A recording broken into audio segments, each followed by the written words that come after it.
Hi guys, and welcome back. So after the last lesson, we're now moving on to general linear equations, which is another equation that we use in relation to straight lines on graphs. So just to recap, the equations we know so far are y equals mx plus c and y minus b equals mx minus a. And we are going to be learning more equations on top of this general linear equation, but in this lesson we're looking at general linear equation. So first of all, what's it actually look like? Well, this is its form. Ax plus by plus c is equal to 0. And this is its general form. And what I mean by this is the form it's in. However, a, b, and c are constants, which means you'll usually see it as a, b, and c as constants, which means they're just numbers.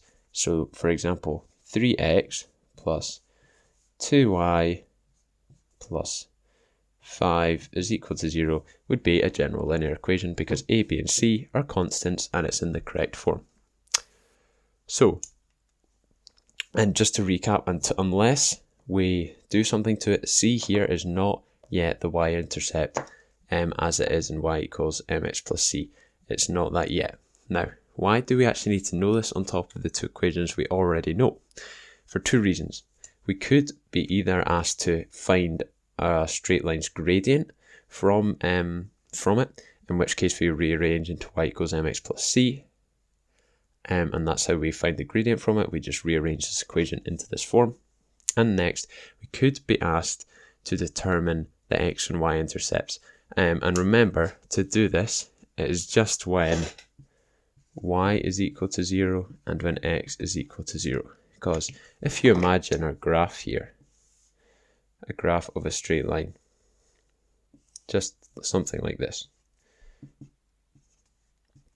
How do we find the x and y intercept? So the y-intercept is here, the point at which the line crosses the y-intercept, and here the point at which the line crosses the x-intercept is the x-intercept. So, or x-axis is the x-intercept. So how we do this is we set y equal to 0 and solve, and set x equal to 0 and solve, because when is the line crossing the y-axis? Well, the line is crossing the y-axis at x equals 0. So if we go along here and stop at x equals 0, that's where it crosses the y-axis. And if we're coming up here and we stop at y equals 0, that's where it crosses the x-axis. So to find the y-intercept, we set x equal to 0. And then to find the x-intercept, we set y equal to 0. Because those are the points at the line where it's crossing the axis.